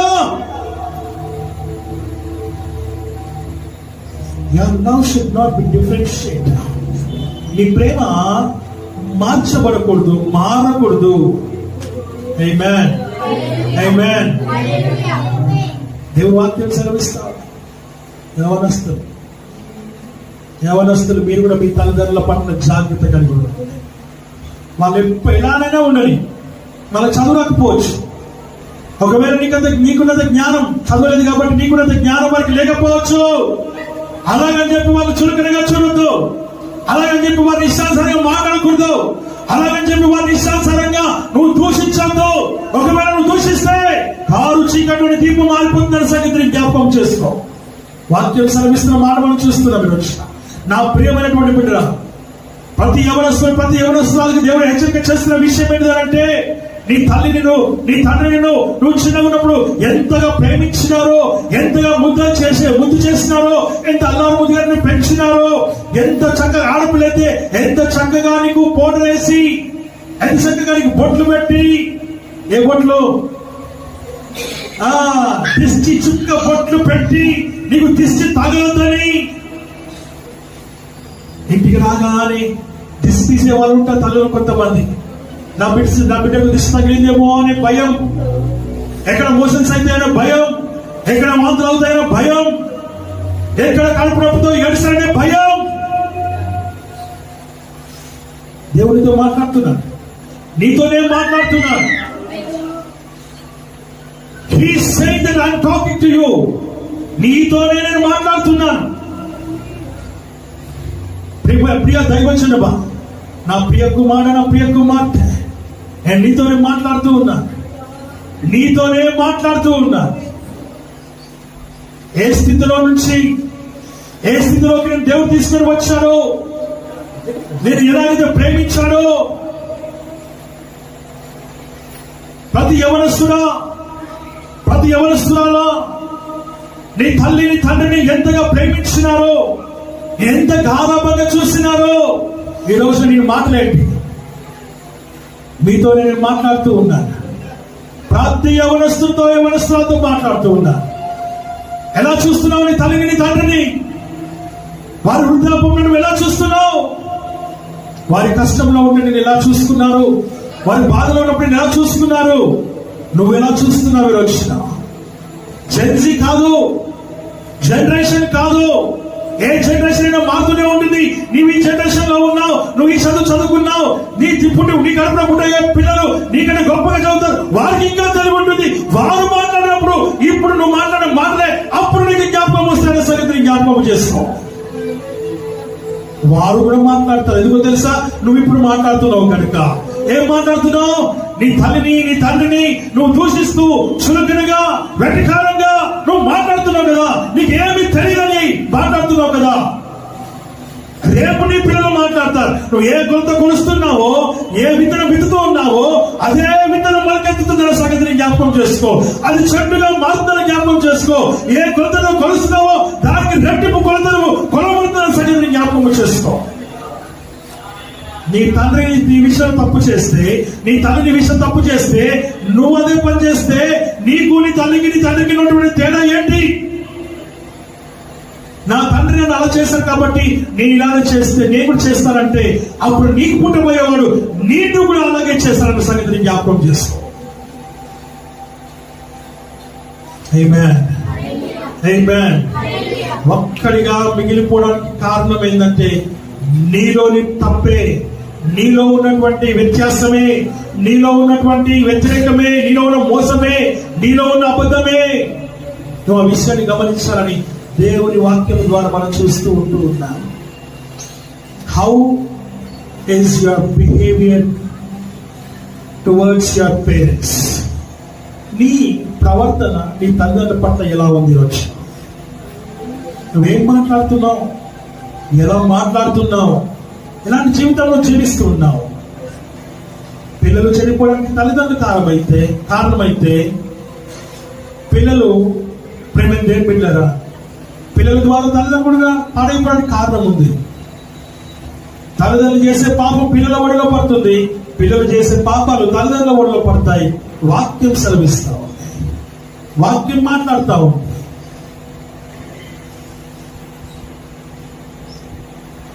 నీ పిల్లలు నీ గర్భంలో పుట్టిన ప్రతి బిడ్డని అన్న ఎలా ప్రార్థన చేస్తుందో తెలుసా?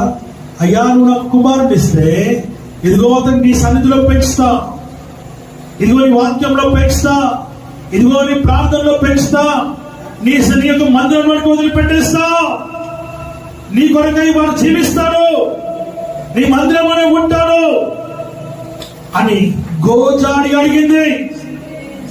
అడిగి పొందుకున్నాక గర్భంలో పిండము పడగానే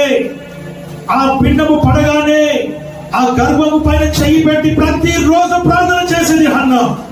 అయ్యా మీరు ఎక్కడ కూడా పడిపోకూడదు, ఎక్కడ జారిపోకూడదు, ఎక్కడ నీకు దూరం కాకూడదు. అయ్యా ఏదైనా నేను వ్యతిరేకంగా చూస్తూ ఉంటానేమో, దయచేసి నన్ను కూడా జ్ఞాపకం చేసుకో. నేను కరెక్ట్ గా ఉండి నా కుమారుని పెంచాలి, నీకు అప్పగించాలి, నీ పరిచర్యను ఇవ్వాలి, ఈ గర్భఫలము నీది.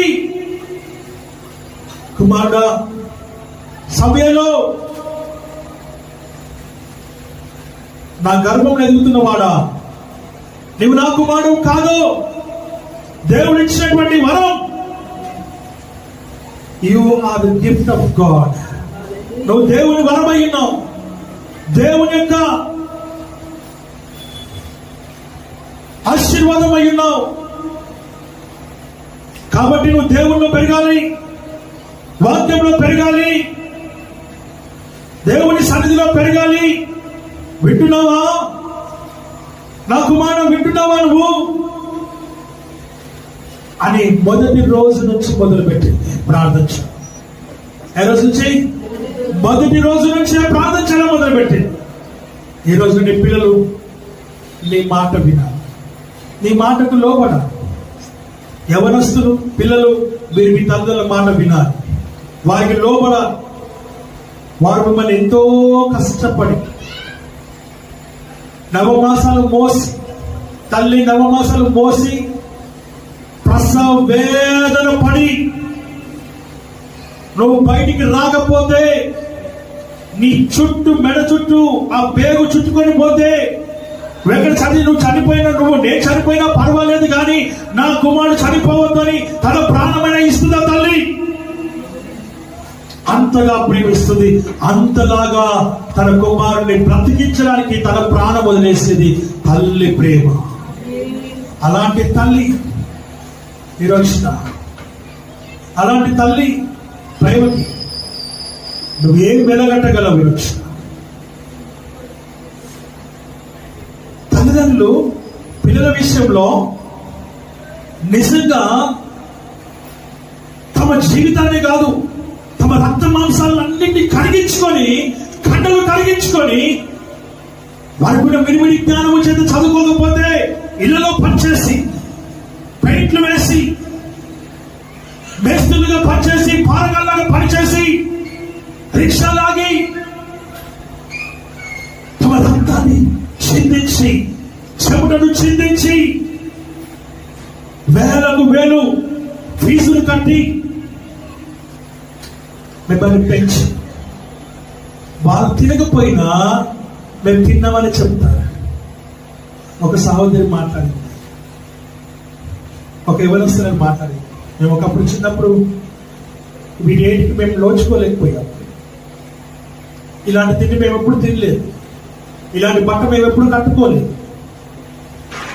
ఇప్పుడైనా మేము కట్టుకోవాలి, ఇప్పుడైనా మేము ఆ తిండి తినాలి, మా తల్లిదండ్రులు మేము అది పెట్టాలి, మా తల్లిదండ్రులు మంచి వస్త్రాలు కట్టుకోవాలి. ఏడుస్తూ చెప్పేది. ఆ కుమారు చెప్తూ ఉన్నాడు, మా తల్లిదండ్రులు మమ్మల్ని ఎంతగానో మిమ్మల్ని కష్టపడి పెంచారు, కష్టపడి మమ్మల్ని చదివించారు. ఇదిగో మా తల్లిదండ్రులు మేము బాగా చూసుకోవాలి, వారికి మంచి భోజనం, వారికి మంచి వస్త్రాలు, యజమానులు ఇస్తే కట్టుకునేటువంటి చీరలు మేము కట్టుకున్నాం, యజమాని వాళ్ళ పిల్లలు వేసుకున్న బట్టలు మేము వేసుకున్నాం. ఇప్పుడు మా కష్టార్జితంతో మేము మంచి బట్టలు వేసుకోవాలి. ఆమేన్, హల్లెలూయా, హల్లెలూయా. దేవుని వాక్యం సెలవిస్తున్న మాట మనం చూస్తున్నాం. అంతగా కష్టపడి పిల్లలను ప్రేమించే తల్లిదండ్రులు. ఆమేన్, హల్లెలూయా, హల్లెలూయా.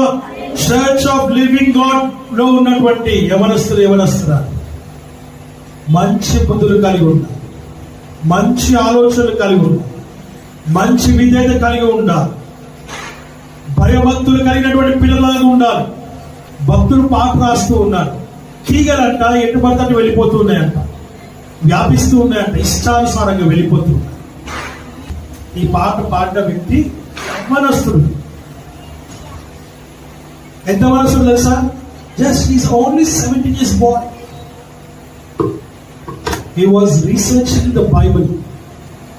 బైబిల్ చదువుతూ ఉన్న, ధ్యానం చేస్తూ ఎంతగా లీనమైపోయిన దేవుల్లో అంత లీనమైపోయి అయిపోయి ఇక ఉపవాసాల మీద ఉపవాసాలు ఉంటూ ఉపవాసమే తన జీవితం అన్నట్టు అయిపోయాడు.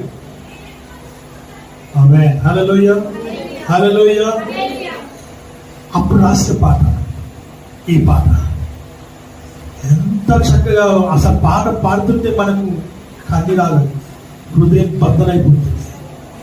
అంత అంత చక్కటి 17 ఏళ్ళు. ఈరోజు నీకు 17 ఉన్నాయా, 16 ఉన్నాయా, 18, 19 ఎన్ని? లేక అది దాటి వెళ్ళిపోయావా? కానీ నువ్వు దేవుని పట్ల ఎలా ఉన్నావు? వాక్యంలో ఎలా ఉన్నావు? ప్రార్థనలో ఎలా ఉన్నావు? హల్లెలూయా. అదే భక్తుడు, నేను భక్తులనే పిలుస్తా, అంత చనిపోయాడు. ఉపవాసాలు ఉండి ఉండి ఉండి చనిపోయాడు. యవ్వన కాలంలో when he was 21 years old చనిపోయాడు. నీవు లేని క్షణము నాకు శూన్యమే దేవా. అందుకే పాడదాం. నీవు లేని క్షణము నాకు శూన్యమే దేవా.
పందిరి లేని కదా, పందిరి లేని తీగనై నేను పలు దిక్కులు ప్రాకింది. పందిరలో తెలుసా, తల్లి తండ్రి లేనటువంటి బిడ్డ పలు దిక్కులు ప్రాకుతుంది. తల్లిదండ్రులు ఉన్న నీవు పందిరి పైననే ఉండాలి. హల్లెలూయా. ఆ పందిరే లేకపోతే నీ జీవితం ఎలా ఉంటుందో ఒకసారి ఆలోచించి, నీ బ్రతుకును ఆలోచించి. అనాథ అనే మాట ఎంత భయంకరం. లోకంలో పుట్టావు కానీ నీకు తల్లి తండ్రి లేడు అని అంటే ఆ మాట వినడానికే ఎంత భయంకరం. ఉన్నటువంటి నీవు ఒకవేళ వాళ్ళ ప్రేమకు నోచుకోకపోతే ఎంత భయంకరం. ఆమేన్. హల్లెలూయా. తల్లి తండ్రి పిల్లల విషయంలో అలా ఉండాలి, పిల్లలు తల్లిదండ్రుల విషయంలో అలా ఉండాలి. నువ్వు ఆ విషయాన్ని గమనించాలని దేవుని వాక్యం ద్వారా మనం చూస్తాం. నేను పరిచయం చేసే మొదటి రోజుల్లో 1999లో ఆమేన్. హల్లెలూయా.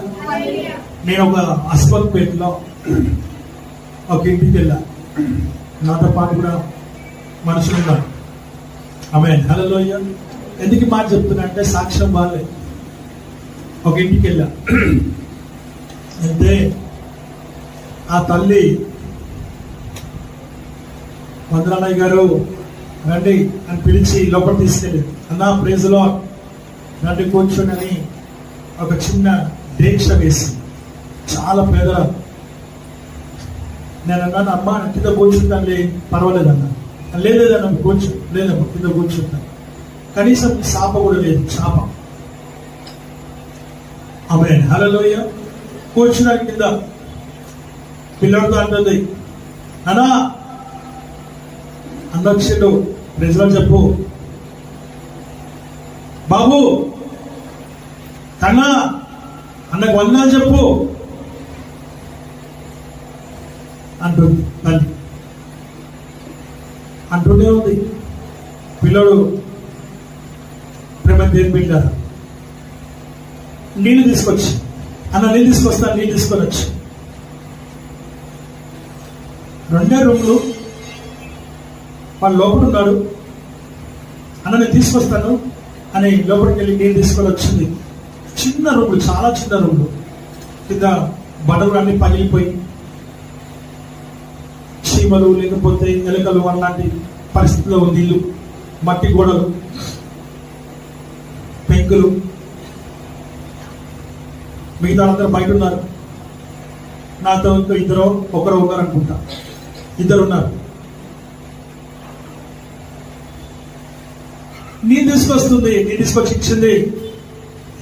మన లోపలికి, అన్న అయ్యగారికి వందలు చెప్పావా? అన్న వాడు వందనాలు చెప్తున్నానా? ఏమంటుంది? వాడు వందనాలు చెప్తున్నాను. సౌండ్ ఏం రాలేదు. అన్న వాడు వందనాలు చెప్తున్నాను. నా వందనాలు కూడా చెప్పమ్మా.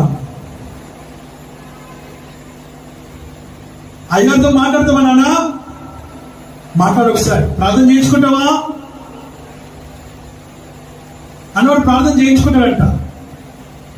సరప చేద్దాం.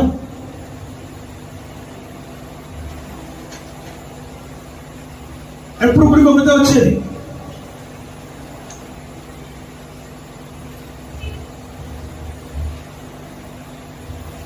నేను చెప్తున్నాను, వాళ్ళు ఆమె చెప్తూ ఉంది. మాట్లాడుతున్న సేపు నాతో మాట్లాడుతున్నది, మళ్ళీ వాళ్ళతో మాట్లాడుతూ ఉంది. వాళ్ళతో మాట్లాడుతూనే ఉంది, నాతో మాట్లాడుతుంది, వాళ్ళతో మాట్లాడుతూ ఉంది. కాసేపు అయ్యాక ప్రార్థన చేసుకుందామని చెప్పినప్పుడు, అన్నా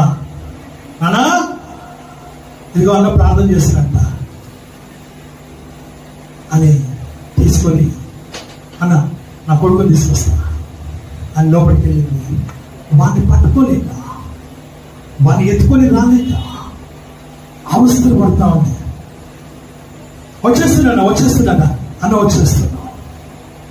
బయట అందరూ చూస్తున్నారు, లోపల ఉన్న పక్కనటువంటి బిడ్డలిద్దరు చూస్తూ ఉన్నారు. ప్రేమదేవి బిడ్డ, అమ్మ అవును నేనే వస్తాను లోపలికి. అన్న చీకటి, చాలా చీకటి ఉందన్న, లైట్ లేదు. ఎందుకమ్మా కరెంట్ పోయిందా అంటే, లేదన్నా దీనికి కరెంట్ లేదు, దీనికి ఏంటి కరెంట్ లేదన్నా. వాడిని తీసుకొస్తుంది. అలా అయిపోయి 18 ఏళ్ళు ఉంటాయి. వాడు ఎటో చూస్తున్నారు. ఇట్లా వాడి నోటి కూడా అంతా కూడా సొంగ గాడుతూ ఉంది. వాడి చేతులన్నీ వంకరుగా ఉన్నాయి. వాడి పాదాలు, వాడి కాళ్ళు కూడా వంకరులుగా ఉన్నాయి. వాడితో మాట్లాడుతుందండి. అన్న వచ్చారు, అయ్యగారు వచ్చారు, ఇదిగో నీ గురించి వచ్చాడన్నా, నీ గురించి వచ్చాడు, ప్రార్థన చేయడానికి వచ్చాడు బిడ్డ. కన్నా బిడ్డ, ఆమె హల్లెలూయా. అప్పుడు పురమాయించి ఎవరొస్తుంది, అమ్మా నాన్న బాబు బయట తీసుకో. అప్పుడు అడిగా, అమ్మ వయసు ఎంత ఉంటుందనంటే 18 ఉంటుంది. కంటికి రెప్పలాగా చూసుకుంటుంది తల్లి. ఒంటికైనా ఇంకా దేనికైనా దొడ్డికైనా వాణి పాపు అక్కడే అలాగే బట్టల్లోనే. అయినా తల్లి ఏ రోజు కూడా విసుక్కోలేదు. తల్లి ఏ రోజు కూడా విసుక్కోలేదు. కారణం ఏంటో తెలుసా? తన గర్భమున 9 మాసాలు మోసి పెంచింది. అనుగుణంగా లేకపోయినప్పటికీ, అందరిలాగా లేకపోయినప్పటికీ తన ప్రేమలో ఎటువంటి వ్యత్యాసం రాదు. నా ప్రేమ దేవుడు బిడ్డ వాక్యం సెలవిస్తా. ఈ రోజు నేను ప్రేమ అంత గొప్పగా ఉండాలి నీ పిల్లల పట్ల. నీ ప్రేమ అంత గొప్పగా ఉండాలి నీ దేవుని పట్ల. దేవుణ్ణి ప్రేమించు వారికి అని వాక్యం చెప్తుంది. నన్ను ప్రేమించు వారిని నేను ప్రేమిస్తానని వాక్యం చెప్తుంది. అలాంటి ప్రేమ కావాలి వచ్చి. యాకోబు ఒంటరిగా మిగిలిపోయాడు. ఎలా మిగిలిపోయాడండి? ఒంటరిగా మిగిలిపోయాడు. అందరూ ఉన్నారా? వాక్యం చెప్తున్న మాట మనం చూస్తాం. ఆ బిడ్డను బయటికి తీసుకుని రా, వాడికి రోజు స్నానం చేయించేది, చంటి ముద్ద చూసినట్టుగా చూసింది, వాడికి అన్ని తినబెట్టింది. వాడు తినలేడు, సరిగ్గా సగం కిందే పడిపోయింది. ఎందుకంటే నమ్మలేడు. He will not able to swallow అని చూస్తుంది. మింగలేడు కూడా కనీసం. చాలాసేపు దాకా వేచి వేచి గంట సేపు తినిపించింది తల్లి. ద్రవంలాగా చేసి తాగిచ్చింది. ఆమె అనేది నాతో, అన్నా ప్రార్థన చేయవాడికి ఒకవేళ పెద్దదాన్ని అయిపోయిన తర్వాత వాడు పెద్దగా ఉంటాడు. నేను పోయిన తర్వాత ఎలా వాడి పరిస్థితి? నాకంటే ముందే వెళ్ళిపోవాలన్న వాడు చూసే వాళ్ళు ఎవరు కూడా లేరు. అది తల్లి యొక్క ప్రేమ. అది తల్లి యొక్క ప్రేమ, తండ్రి యొక్క ప్రేమ. నువ్వు దూషిస్తున్నావే,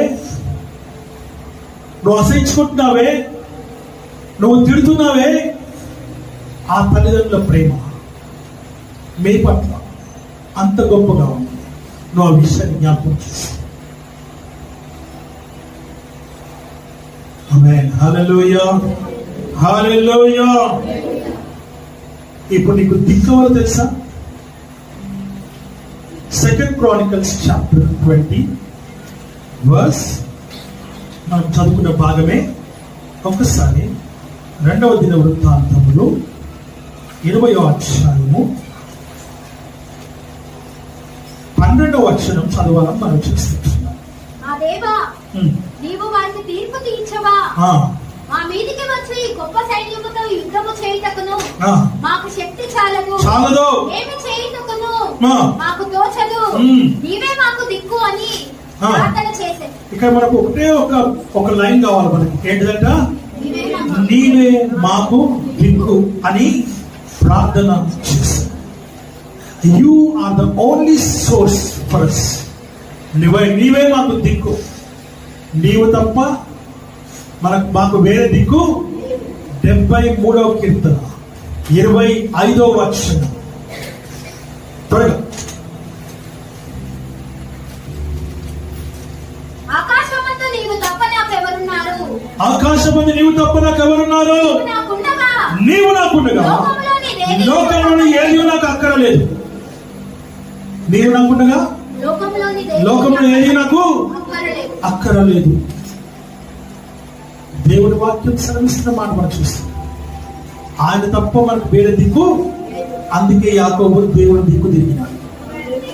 అందుకే యాకోబు దేవుని వైపు తిరిగినాడు. ఇక నాకు ఏది కనపడతలేదు, నాకు మార్గమే లేదు. కాబట్టి ఈ రాత్రి నేను నిలిచున్నాను. నా తప్పు నేను తెలుసుకున్నాను. అయ్యా నేను మర్చిపోయాను. నీవిచ్చిన వాగ్దానాన్ని మర్చిపోయాను. నీవు మరలా జ్ఞాపకం చేస్తావు. ఆ జ్ఞాపకంతో నేను ఈ సన్నిధిలో నేను నిలిచి ఉన్నాను. ఇప్పుడు నాకు ఎవరు లేదు. నా ఆస్తంతా పంపించేసా 3 గుంపులుగా. 4వ గుంపుగా ఆ గుంపులో నేను ఉండాలి. నా భార్యలు, నా దాసీలు, నా కుమారులు ఇగో రేవు దాటించారని ఒక్కడిగా మిగిలిపోయా. ఇప్పుడు నాతో మాట్లాడు ప్రభువా. అయ్యా నన్ను దర్శించు, నాతో మాట్లాడు, నన్ను జ్ఞాపకం చేసుకో. నన్ను రప్పించిన వాడా, నన్ను పిలిచిన వాడా, నన్ను చూసిన వాడా, నాతో మాట్లాడు. నేను ఒక్కడిగా మిగిలిపోయా. I'm alone. నేను ఒక్కడిగా మిగిలిపోయాను. ఇప్పుడు నాతో మాట్లాడు. భక్తులు అంటాడు కదా, నాతో మాట్లాడు ప్రభువా, నీవే మాట్లాడు అయ్యా, నా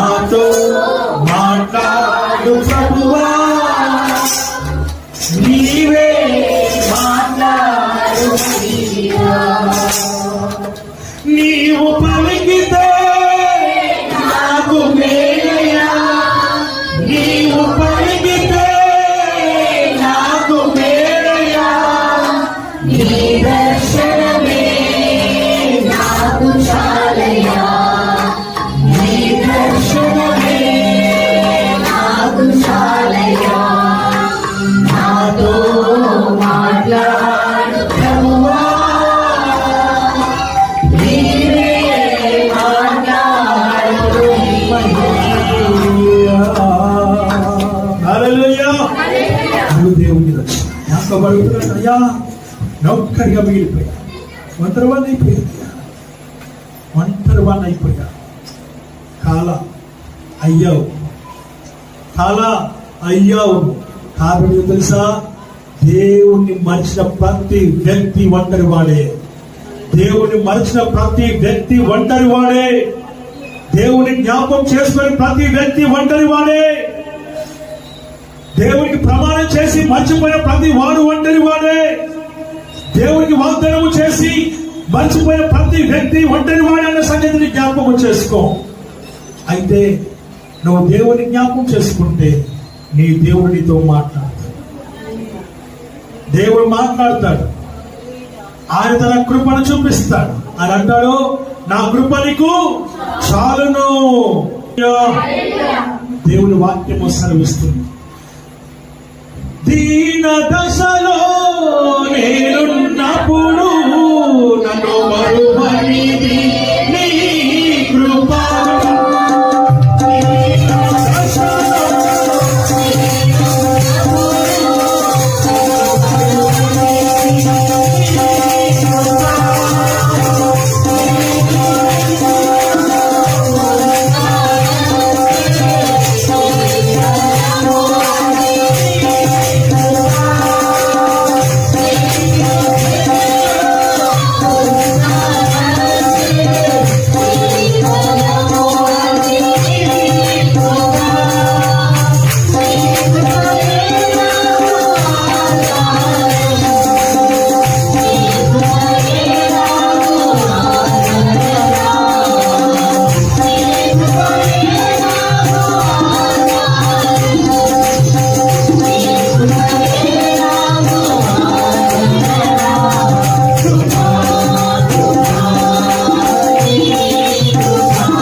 ఆయన కృప మనకు. అలాంటి స్థితిలో కూడా నువ్వు ఇలాంటి స్థితిలో ఉన్నా ఆ స్థితి నుంచి దేవుడు ఏం చేసినట్ట తన కృపను చూపించేవాడు. My grace is sufficient for thee. Amen. వాక్యం సెలవిస్తుంది, నా కృప నీకు చాలును, నా కృప నీకు చాలును.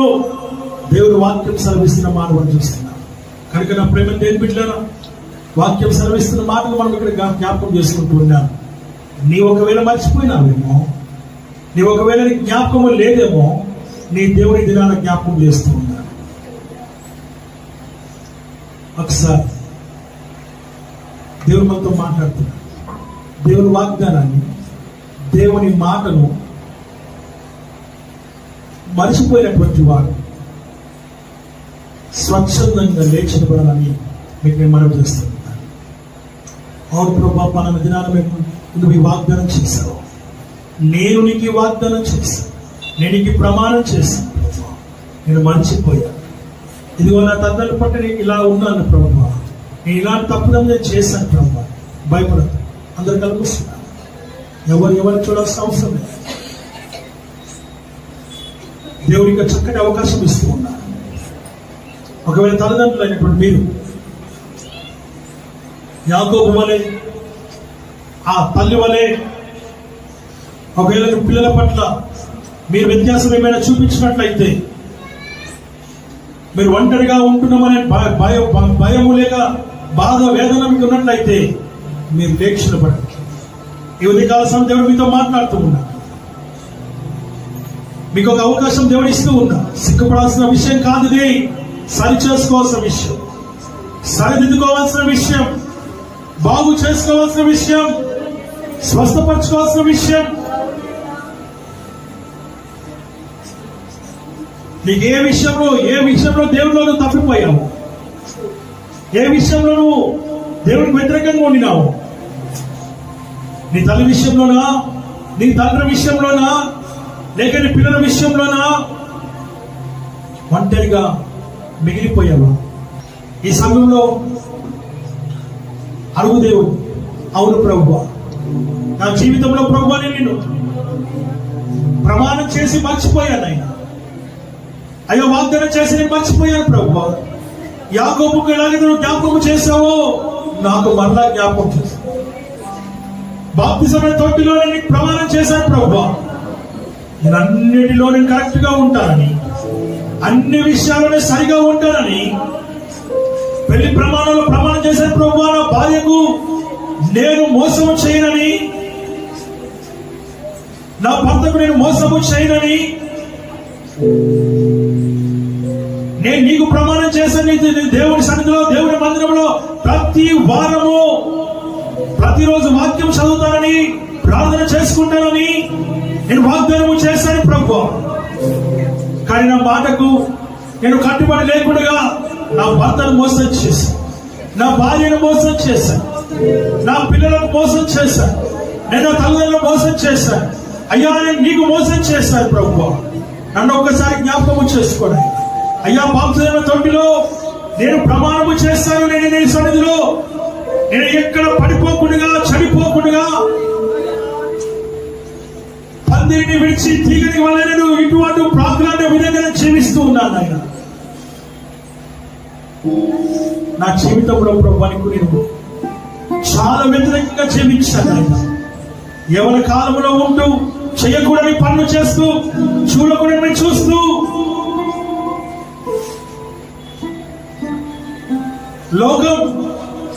లోకాశంలో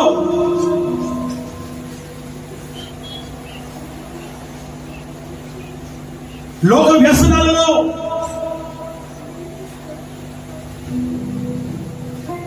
భయంకరమైనటువంటి ఆ వ్యసనాలకు లోనై టీవీల్లో, ఫోన్లలో చూడకూడని చూస్తూ అయ్యా నీ మనసును గాయపరిచి చూడకూడదు ఎన్నో చూస్తాను ప్రభు. చెడుగా మాట్లాడని ప్రభు, తప్పుగా మాట్లాడని ప్రభు, బూతులు మాట్లాడని ప్రభు. నన్ను ఒక్కసారి జ్ఞాపకం చేసుకోవాలి. ఈ ఉదయకాల సమయంలో నన్ను జ్ఞాపకం చేసుకొని నన్ను సరిచేసి, సరిదిద్ది, సమకూర్చి, బాగు చేసి, స్వస్థపరిచి అయ్యా నన్ను పరిశుద్ధునిగా చేయి, నన్ను పరిశుద్ధురాలిగా చేయి, నన్ను పవిత్రుడిగా చేయి నాయన. నీకు యోగ్యమైన బిడ్డగా అయ్యా, నా తల్లిదండ్రులకు నేను ప్రియమైన బిడ్డగా అయ్యా, మేము మా పిల్లలకు యోగ్యమైన తల్లిదండ్రులుగా మేము ఉండినట్లు మాకు సహాయం చేయమని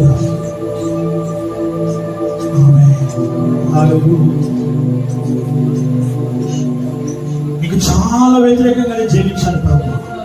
అడుగుదా దేవుని వచ్చి ఉదయకాలం నీకు సమయమిస్తూ ఉన్నాడు దేవుడు.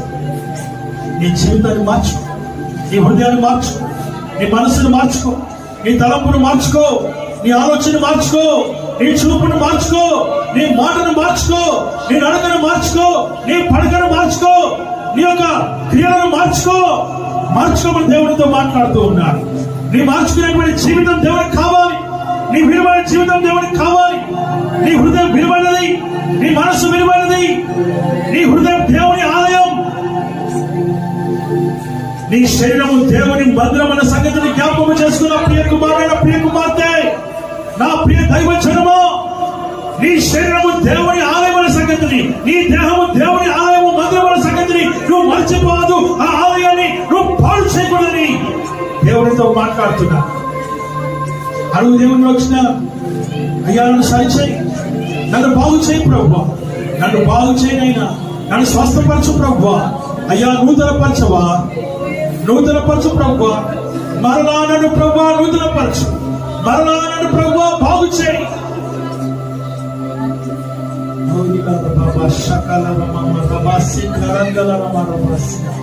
Thank you, Jesus. Wonderful Master. Love you, Lord. Lord, we glorify you, Jesus. ఒక్కసారి మరలా బిడ్డ దర్శించున్నాయి, దర్శించు ప్రభువా. వారితో మీరు మాట్లాడుతున్నందుకు మీకు వందనాలు నాయన, వారితో మీరు మాట్లాడుతున్నందుకు మీకు వందనాలు ప్రభువా. యేసు రాజ్యానికి వందనాలు. ఇంత గొప్ప దేవుడు ఉన్నాయి. దీన దశలో మేము ఉన్నప్పుడు మమ్మల్ని మరవలేదు. నీ కృప మమ్మల్ని ఆవరించింది. నేను ఈ స్థితిలో ఉన్నానంటే కేవలం అది కేవలం నీ కృపనే ప్రభువా. నీ కృపయే మాకు ఆధారం, నీ కృపయే మాకు ఆశ్రయం, నీ కృపయే మమ్మల్ని బలపరుస్తుంది ఆయన. నీ కృపయే మాకు దారి చూపిస్తుంది ఆయన. ఆ నీ కృప మమ్మల్ని ఆవరించును గాక. Thank you Jesus. Wonderful God. Lord, we love you, Jesus. Thank you. కూర్చో.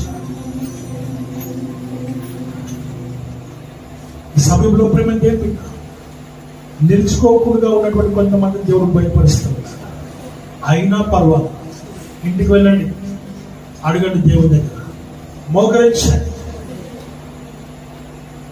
నీ సమస్తము దేవుడికి తెలియచు. దేవుడు కనికరిస్తాడు, తన కృపను చూపిస్తాడు, మరలా నిన్ను పైకి లేవనెత్తాడు. ఆ విషయాన్ని జ్ఞాపకం చేసుకొని దేవుని సన్నిధిలో మనం ముందుకు సాగుదాం. అట్లా దేవుడికి వాక్యం ఆశీర్వదించి దీవించును గాక.